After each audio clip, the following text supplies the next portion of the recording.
Like I said earlier, welcome to this EEP presentation for political science majors. My name is Emily Kahn-Matzberger, and I'm the Associate Director of the EEP office.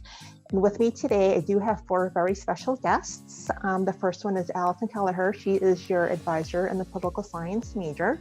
And then we have three political science majors who studied abroad last year. So we have with us today Emily, Radhika, and Jessica, and they will all have the opportunity to share photos and share with you, their experience while studying abroad in different countries.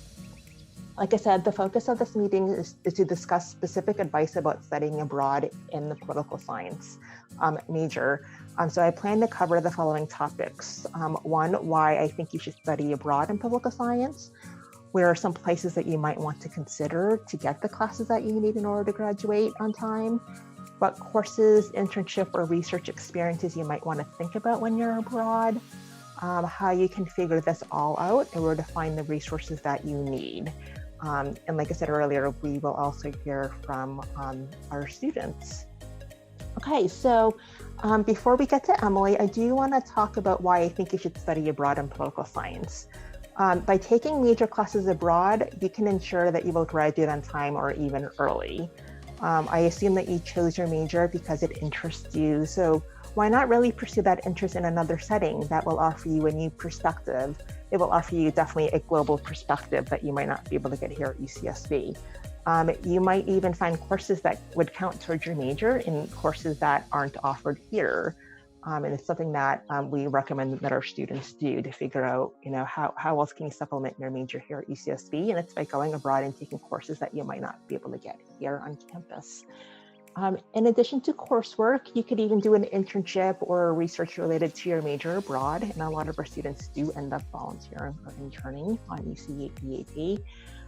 Last but not least, when you go abroad, you will simply make yourself more marketable by having that experience.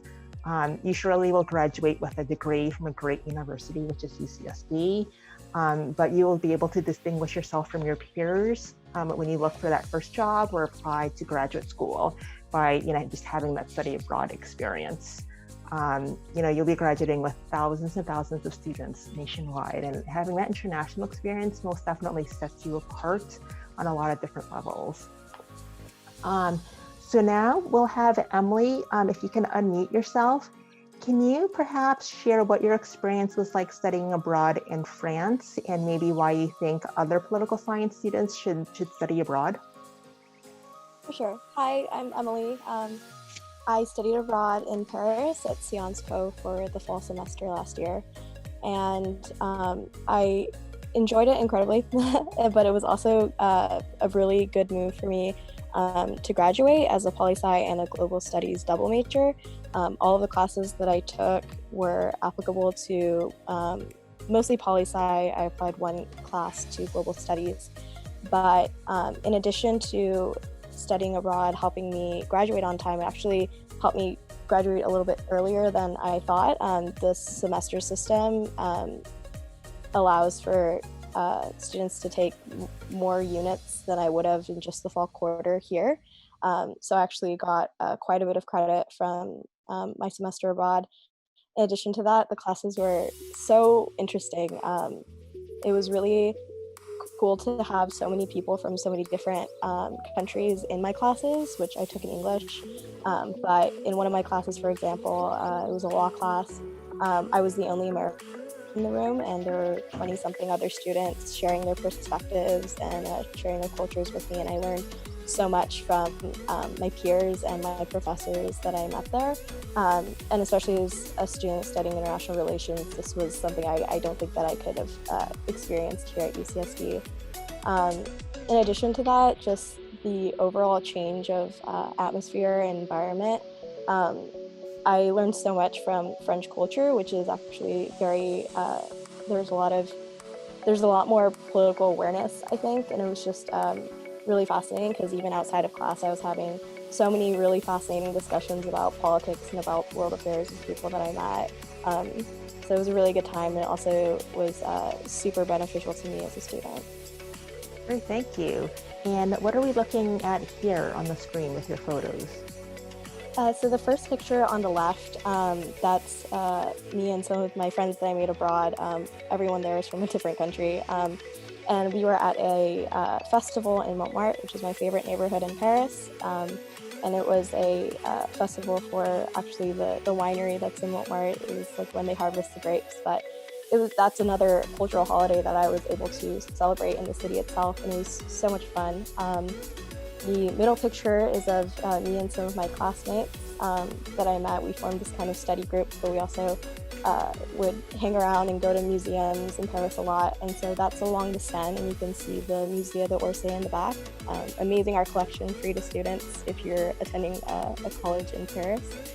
And then the picture all the way on the right is, again, that's another street in Montmartre, which is super picturesque, just incredibly beautiful. One of my favorite things to do in the city was just walk around and take in the architecture and take in the history. And so those are the three photographs that are up on the screen.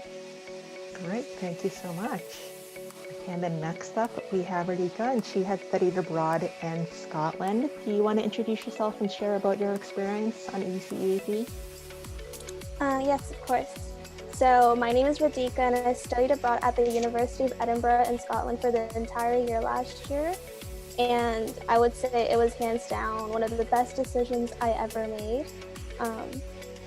I think it allowed me to step out of my comfort zone a lot. And I think, like Emily said, I think Europe just has a culture where everyone is just politically, culturally super aware. So I would go into class ready for a discussion just based on the readings that were assigned to us.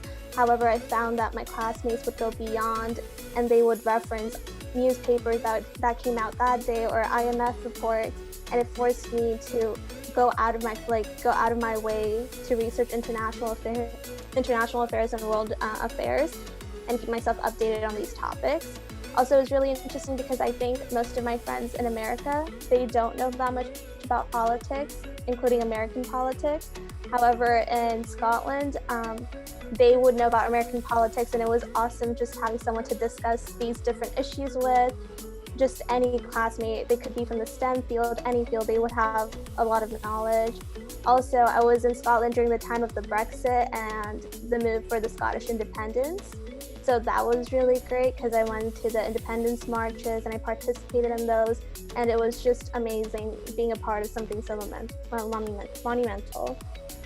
Yeah, I think it also affected my future plans because now, although I still want to go to law school, I know I want to get a degree in something that allows for flexibility in my future where I would get to travel and go to different countries, maybe diplomacy. So I think it opened up a wide variety of range in my future. So I'm really glad for this last year. Great, thank you. And do you want to tell us a little bit about the pictures that we're looking at? Yes, so the first one is actually from orientation. They took us to the Edinburgh Castle, and it just had a beautiful view of the entire city, and Edinburgh is one of the oldest cities, and it was just beautiful, and I met a lot of lovely people that I kept in touch with. And also go to different they go to UC universities in California, so I can still see them. And the next picture is because I was there for a year, I got to travel around Europe a lot, so that's me in Venice in Italy. Great. So you were gone for the longest amount of time, which is for the entire year. Is that something that you would recommend that students do? Definitely. I think by the time I finally settled in and I was thinking about traveling more, it was already December, but I didn't feel that pressure to travel more or do something really hectically. I knew I still have a semester more. I think that's definitely where COVID actually impacted my plans because I had to come back home 2 months earlier than planned. And those 2 months were where I had no classes because with European style, you have a month of finals, and all my finals were in the beginning of the month, so I was just going to travel. But because of Corona, that kind of got sidelined. Okay. Well, thank you for sharing. Okay, next up we have Jessica, and she went to the Netherlands. Can you introduce yourself and share about your experience? Of course. So my name is Jess. I studied in The Hague in the Netherlands, and The Hague is kind of like the New York City of the Netherlands. and I went to Leiden University College in The Hague. So I didn't study in Leiden, the city, but it's honors college in The Hague, which is a different city than Leiden. And it was probably one of the best schools you could attend for political science. I chose my program based on education rather than location, and it's totally fine if you want to go like based on location. I just wanted to make sure that all of my classes counted and that I was getting a good education. It's extremely similar to the UCSB style of teaching. They are on the block system, which is kind of like the quarter system, except they have 4 blocks and we have 3 quarters. So they have 8 weeks of class and then 1 week of finals, kind of like how we have it.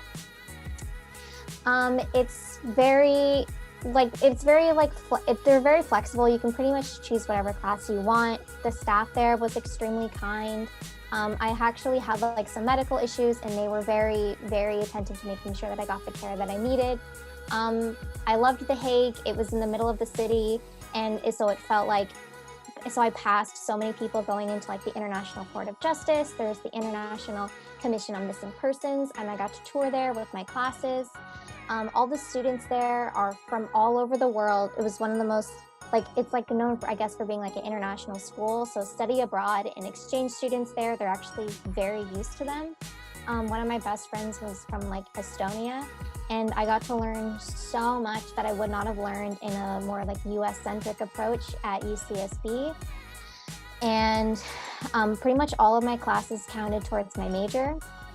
And I learned a lot, and it was really fun, and it was just extremely cool. Everyone there was crazy smart, very ambitious. These are the type of people that are I'm going to change the world. And all the professors there were, the professors at UCSB, insanely smart and, Nobel Prize winners and things like that. And it was just a great research experience.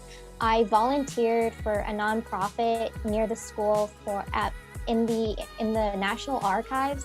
I worked for a nonprofit that sends books to other countries that need books for their schools, and that was a really great experience. And yeah, it was really nice.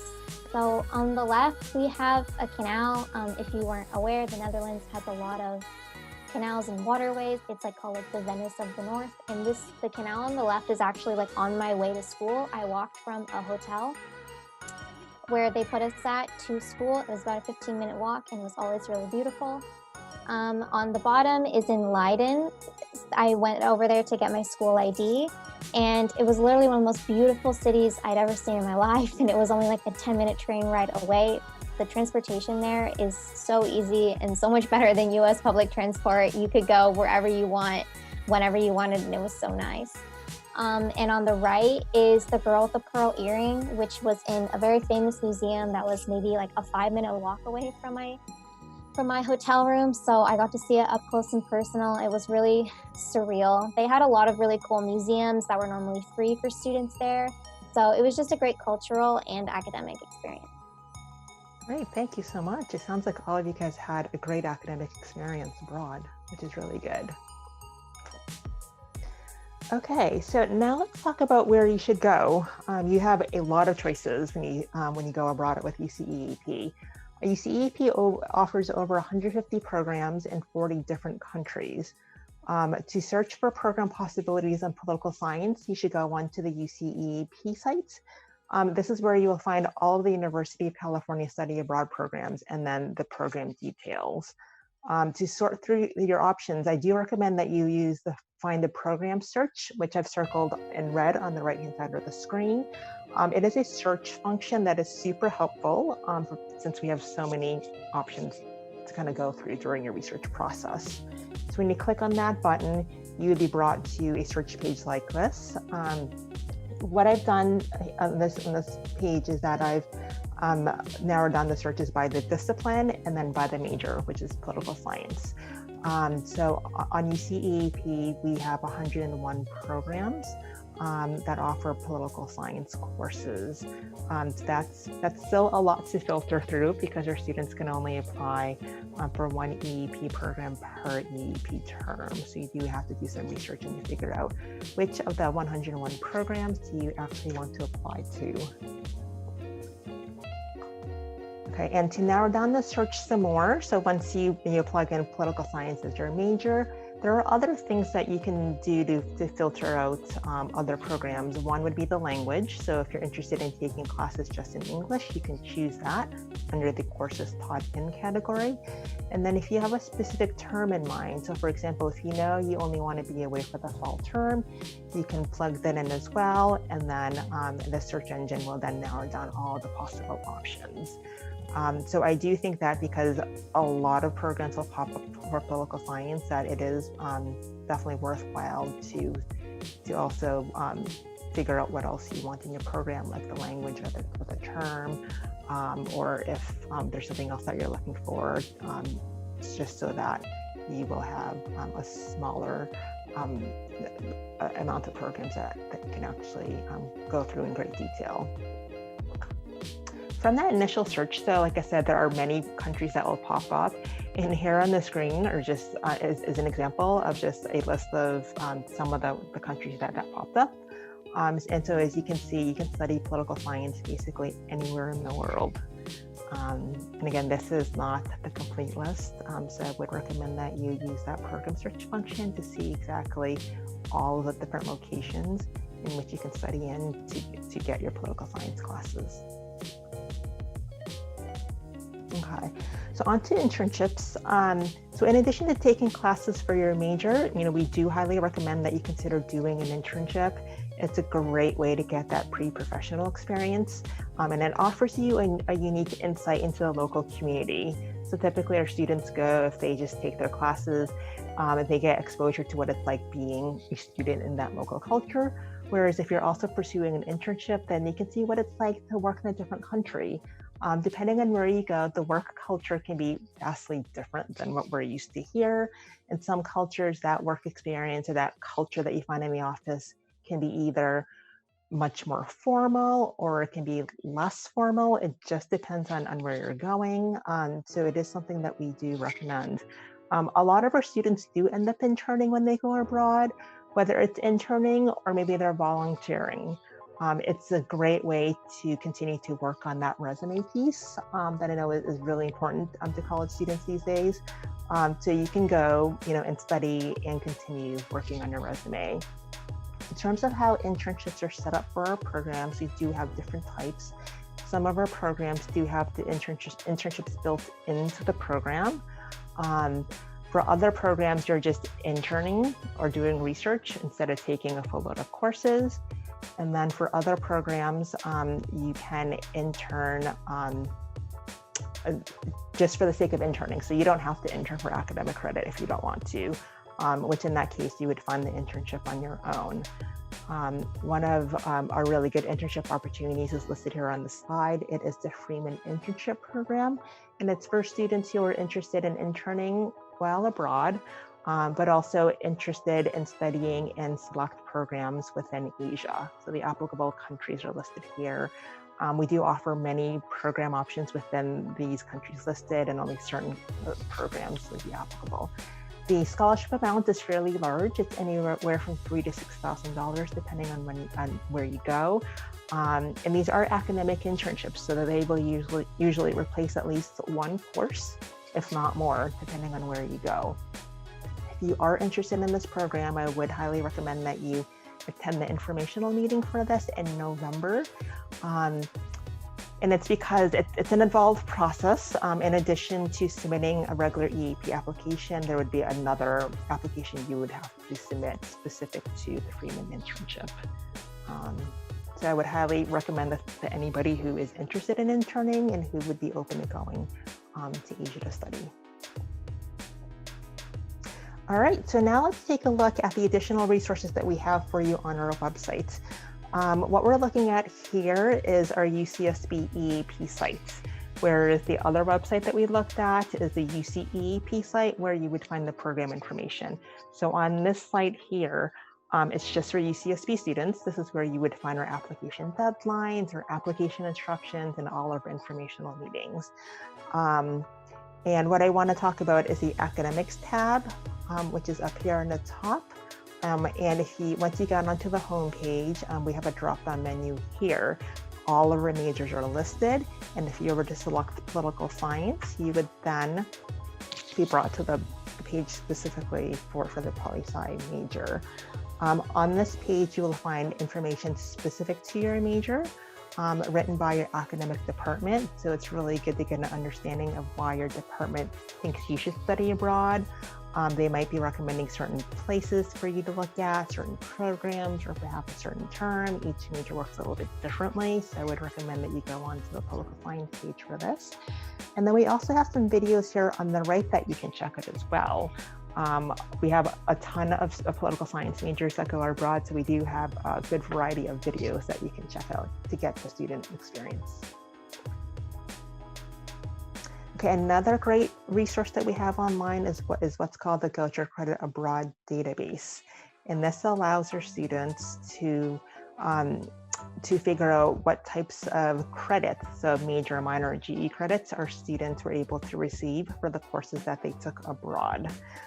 This is a database that you can also find under the academics tab up here at the top. So again, this database shows the type of credit UCSB students have received for the courses taken abroad on UCEP. So when you do an initial search on that, you will get a page that looks similar to what we see on the screen. And so I've filtered it just for political science courses, or specifically, political science courses that political science majors have taken in the past. And so as you can see, there are 692 courses that pop up. So that's a lot of poli-sci courses that our students have taken. So if you're wondering, what courses could count or what students have taken in the past and what could count towards your major, this is a database that we strongly recommend. But you do have to keep in mind that this is a historic database of what students have done. It doesn't tell you what will be offered when you might be going. So we have a lot of databases on our website, and so that's the important thing to remember. These are all historical databases, so we can never guarantee that the courses will be offered when you're abroad, or the fact that, if a student previously received the major credit for it, we're hopeful that hopefully you will receive major credit as well, but each student will be required to go through the official petitioning process with your major departments. So, we like to think of these databases as a great reference tool, so you can kind of see what's out there. So while the Goucher Credit Abroad database, the database that we just looked at, tells you what UCSB students have taken and what type of credit they received at UCSB for those courses, a broader resource that you can also utilize is what's called the UCEP course catalog, which you can find on the UCEP page, and it's here in the red circle here. This database contains courses taken by all UC students on UCEP and not just UCSB students, and it provides some different information. So let's take a look. Okay, so this is an example of what would pop up on the UCEP course catalog. My search criteria was that I wanted to see all the political science courses that students have taken in the past 5 years. From this search, 1,593 courses popped up. That's a lot. Again, a lot of poli-sci courses. And how this is different than the other database is that it has a lot of similar information, but it also has hyperlinks here in blue. So if you click on the hyperlink, you will then be able to see a brief course description, which will be helpful for you to gain just a quick idea of what the course is about. And it's something that you can show your academic advisor so that she can determine whether or not the course could possibly count or not for your major. So again, it gives you some general information, but for more detailed information, we do recommend that you find yourselves onto the program's academics section. So each UCEP program will have its own program page, and it's structured the same way. So every program page will have an academics tab here on the left, and then built in within the academics tab, there will be a catalog and resources section. All of the links here are super helpful. They will, depending on the program type, there will be a link that will bring you directly to the course catalog of the host university that you're interested in going to.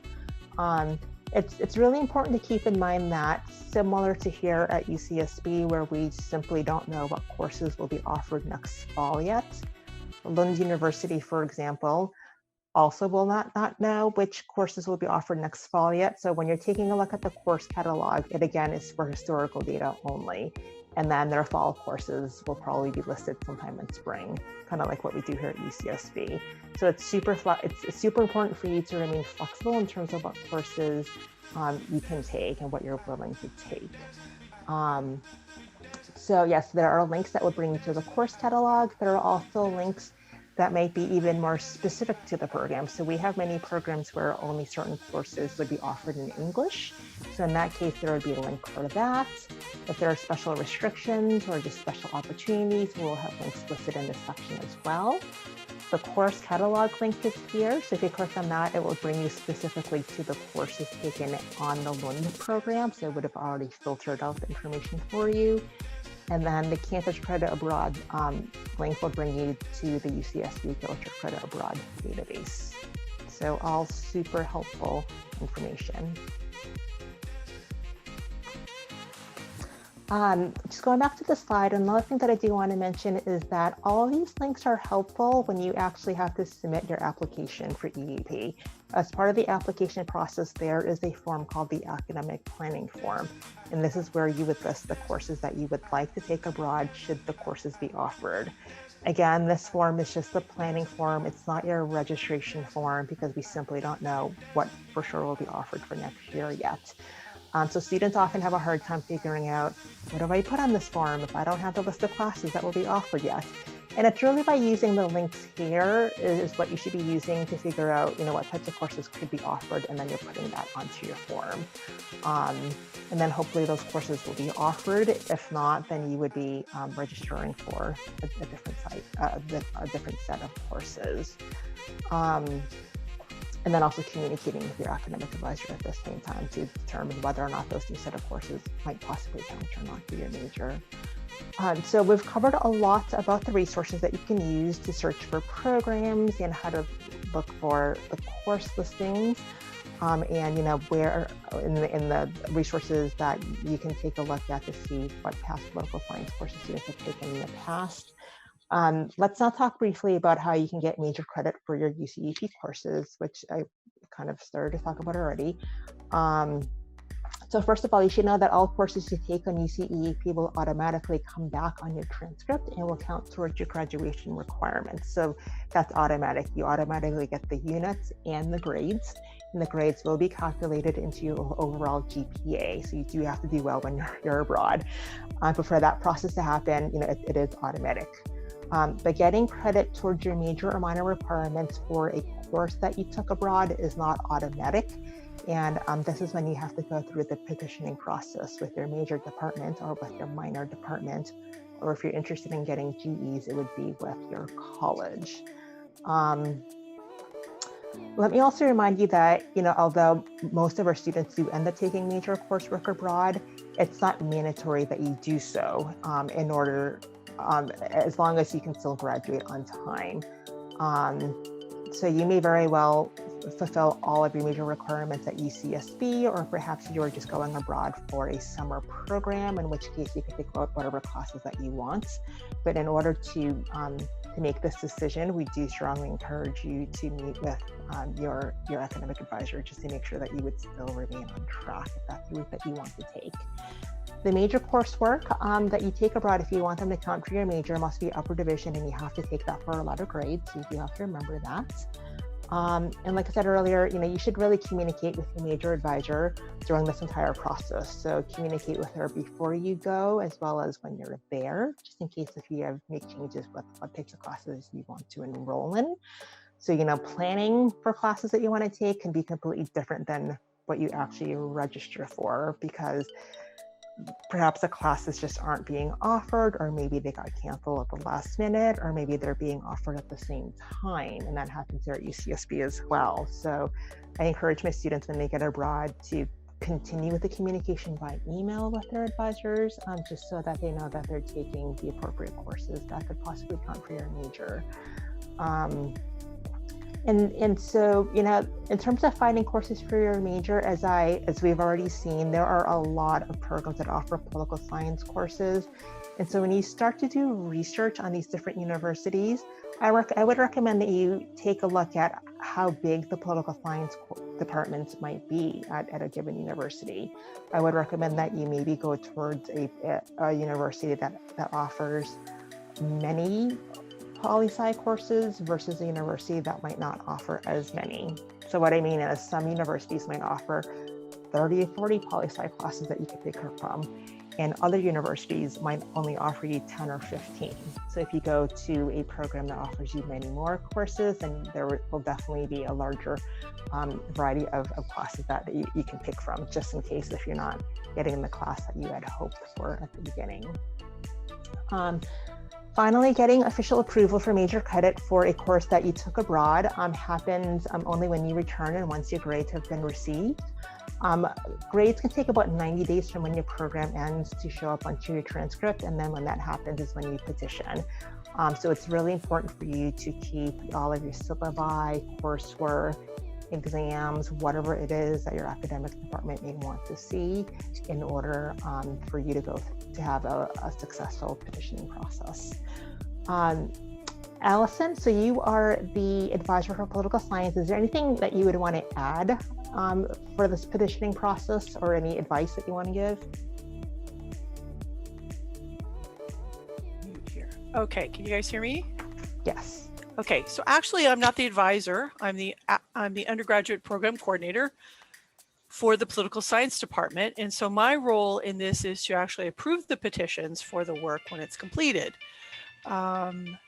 We train our advisors to be the frontline advice for you when you come to submit your academic planning form, or if you are in the program and you have questions about a course's potential applicability, you wouldn't deal with me necessarily. So on the other hand, the reason why I like to be involved in these meetings is to make sure everybody understands what we need to make sure you get credit, and how we think in poli-sci about going abroad. So the first thing is, it would be fabulous if you could get some poli-sci work done abroad and learn about poli-sci from a different perspective. But we actually see education abroad as not how you check the boxes to graduate with your upper division poli-sci. We see it as a way to give you a different perspective on life. And unless you have a particular passion for a particular type of governance or political experience, we would actually be thrilled if you didn't take any poli-sci, unless it was something you really wanted to do. So let me give you an example of the difference there. If you love things Italian, then we want you to go and learn about Italy and about the culture and the food and the history and the geography and the geology and just everything that you might want to learn. And if you took a poli-sci course in history took a poli-sci course in Italy, that'd be fabulous. That'd be great. If you do that, keep in mind a few things. We need a syllabus in English, and we don't provide translation services. So save your syllabus. We can't go by course descriptions. We really need a syllabus. And usually instructors are really good about providing a digital copy for you, even if you forget yours or there wasn't a hard copy issued you. The second thing is that many of you should go to our website and learn about our upper division requirements, and also about our subfield areas. And one of the weird things about most political science departments around the world is that they do not have as sharp a distinction between international relations and comparative politics as we do.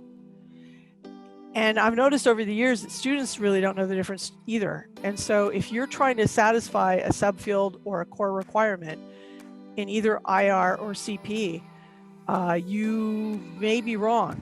And the only way that we know is not by going by the title of a course or what you thought you learned, but is for me to review the syllabus. So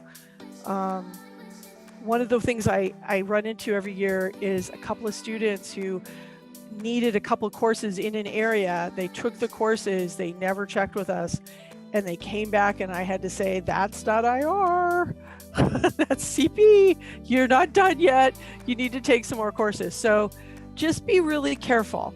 And so that's why I like to think of it this way. If I was going abroad, I can see where I might want to do the Scottish Parliament, for instance, in which case because I'm a political scientist, right? I have a PhD in political science. I love things government, right? In which case, that's going to be my thing. But I could also see some of you just really love a country because it's the country of your forebears, of your grandparents or something, and you're not that interested in the political science of that country. So think hard about why you want to go. We really want you to go.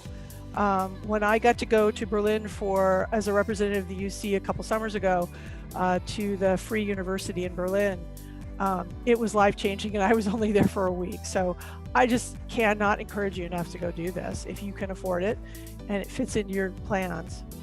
And then the last thing I want to say is, for those of you that have to satisfy our pre-major requirement, please keep in mind you cannot petition courses until you've advanced to the full major status. And so if you are planning on doing this, please take a look at how you're doing in satisfying that. Are you on track? Because if it looks like you're not on track, I'm going to indicate that on the planning form, that we worry that you're at risk of not satisfying our pre-major requirement to get to the full poli-sci major status, in which case you could have a fabulous experience in your education abroad program and then come back and have to find another major, right? And that's okay. I mean, there's no shame in that, but you just need to keep in mind that job number one is graduating. So how you get from point A to point B might be a little complicated, and we're here to help you, as well as the advisors at the college and the advisors in the EAP office. So anybody have any questions for me? I scared you? All very good information. I know I just approved some petitions for some of the people that are on the call, like Jess and Radhika. I think I saw something maybe from. Anyway, so most petitions get approved. It's not that big of a deal. So. Okay, great. Think about your questions, you guys. We'll have Q&A as soon as I'm done presenting. So write them all down. So at this point, I know that I've presented a lot of things at you through this PowerPoint. So you may feel a little bit overwhelmed at this point, which we completely get because there's just so much out there. But just to reiterate, there are multiple websites and databases that you can look at. And you are always welcome to come and connect with the EAP team via Zoom should you have any questions. The reality of it is that UCEP offers a wide range of programs. Definitely different types of programs for different terms, for different countries, in different languages, and in different systems. So there's just a lot to consider. And these programs are for all UC students for all 9 campuses. And then we have new programs added every year. So if you're not quite ready to go abroad for next year and you're just checking us out, for now, check us out again next year. And there very well will be new programs added for the following year. So if you didn't get the fact that as a poli-sci major, you have a lot of choices and it might be a little overwhelming, you do have to go through the research process and to check out the resources that I just showed you. Because we can't just simply say that, oh, you're a political science major, you should go to X country. We just can't do that because there's just so much out there that you do need to figure out which program would be best for you academically, but also personally and where you want to go. So we can't tell you where to go, but we can kind of help you sort through all of your questions. So like I said, we are here for you by Zoom during regular business hours. We always have our paired advisors ready to go by Zoom. And if you're interested in speaking to a regional advisor because you already know where you might want to go, you can book an appointment with us and you can do that on our website. So we hope that we will see you guys soon. Just some final words to leave with you. To have a successful EEP, I guess, process, you do need to start to plan early. So if you do want to go abroad next year, now is the time to start planning, just because there are so many program options and you do need to figure out what it is that you're looking for and then go through the program pages to read everything out. You are just at one meeting, which is the political science meeting now. We are having many more meetings this quarter. We have finance meetings, we have country meetings, and we'll have topical meetings through the month of November into early December. So go to as many of them as you'd like. Consult your advisors at your department, at the college, in the EEP office. And in terms of the application deadlines, the vast majority of our deadlines for programs next year will be in winter quarter, but we do have some programs with super early deadlines and they will begin soon during this quarter. The only way to figure out what the application deadline is for each of our programs is to go onto our webpage and to click on our Apply Now tab. And then you can be sure to just check out the specific date for the program of your choice. So I'm not quite sure where you guys are, if you're in California, or if you're in Isla Vista, if you're somewhere in the world, but you know, this can be your classroom next year. I like to think of study abroad as not only a great academic opportunity, but to keep in mind that the learning doesn't just happen in the academic setting, in an academic building. The learning for our students continues once you leave the academic building. And so our students are learning so much about themselves and other people, just from meeting the locals, learning the language, eating the food, traveling, making lifelong friends. So your academic experience can be one of these 4 pictures here that you see on the screen. All right, so this is the end of my presentation.